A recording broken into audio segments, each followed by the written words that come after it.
Hi there, Steve Kaufman here. Today I want to talk about online language tutors and how to get the most out of them. Again, if you enjoy this video, please give it a like. And if you enjoy my channel, don't hesitate to subscribe, because my goal here is to talk about language learning, share some of my experience in learning. I'm working on my 21st language. I guess I only really speak 10 or 11 of them, in the sense that I can just start speaking now. But whatever I have invested in these other languages, it's still there, and I'm going to go back to them. Right now, I'm working on 3 languages. I started Arabic, then Farsi, and now Turkish, and I'm going to go back to them again and again, and hopefully bring them all along, because I'm using these languages to explore that part of the world, a part of the world that I don't know very much about.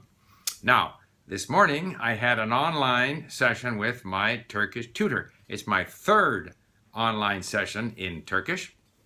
So I want to share with you some of my views about online language discussions, how to use them, what I get out of them, and also how my views have changed. I used to wait 6 months, 8 months before talking to a tutor. I don't remember how long I waited with Russian, but I think it was a long time. For the longest time, I just listened to my Russian or read my Russian, audiobooks, Tolstoy, Echo Moskvy, whatever it might be, and I never spoke. With Czech, which was the next Slavic language, where really it's 60% identifiably the same vocabulary, essentially the same grammatical structure, easier to read because it's written in the Latin alphabet. But again, I waited 6 months before I started speaking. In fact, I remember saying to Yarda, who was my tutor, that, I'm starting earlier than I have, and I struggled. And now I've started 5 weeks into Turkish speaking. So what's changed? Well, I think the availability of good sort of past beginner, or even the fact that I begin right into the mini stories with all of the repetition.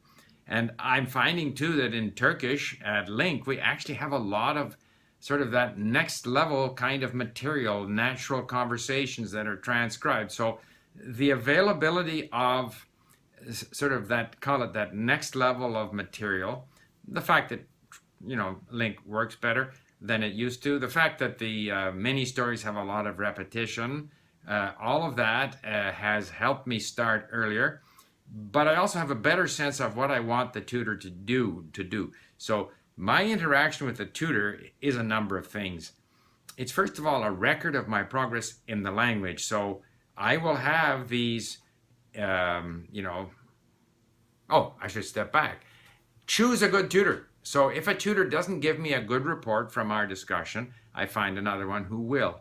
I don't want a tutor who spends too much time correcting me. I want a tutor that sends me at least 2-3 minutes worth of words and phrases that I struggled with. I don't necessarily have to have everything corrected during our conversation, but I want to get a list of at least some of the mistakes and some of the areas where I had difficulty. A good tutor will record these words and phrases so I can listen to them over and over again. So the combination of this report and the audio then becomes a lesson in Link, which I store under this sort of conversation reports course, and I can go back 6 months from now, I can go back to one of these conversation reports. When I go to review my Farsi, my Persian, or my Arabic, I can go back to some of these lessons that I've had. So in our discussions, we try to talk about things that I'm able to talk about.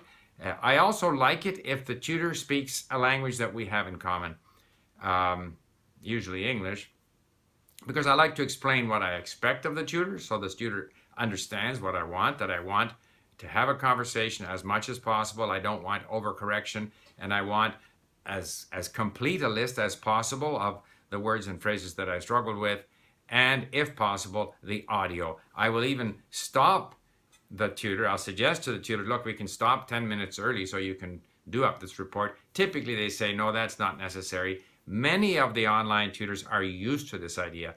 They develop a report in Google Documents, they record it. I mean, this is part of what's happening in online language teaching. So, this development of a sort of call it like a cottage industry of online tutors either operating on their own or operating through sites like italki is a major part of what's happening to online language learning. So the tutor I had this morning was the best one I've had, and I'm just very happy, and I'm looking forward to more engagement. I typically will speak maybe once, twice, maybe 3 times a week, because it is a full hour. And then I come away very motivated to go back to my input activities. So I will go over my conversation report with the tutor, listening and reading, but then I will dive back into some of the content that I've now discovered at link, because again, I can follow on my feed what other people are studying, and I'll go through there and see if there's items that are at my level and interesting. And there are some, so I want to get back at my conversation report, but then get back into those content items where, again, a lot of the same structures, a lot of the same words and phrases are going to be there for me. And all of this helps me gradually get used to the structure. So there you have it. I mean, if I've been at, if we talk about 3 months, we got these 90-day challenges. I'm kind of halfway through my first 3 months of Turkish. I definitely want to get back to Persian before I lose too much of it. So it's going to be a bit of a challenge going forward, balancing the Arabic, the Persian, and the Turkish so that I don't slip too badly before I go back in there. So I might intersperse some tutor sessions with my Persian and Arabic tutors. Anyway, I just wanted to share that with you on the subject of, online language teachers. Bye for now.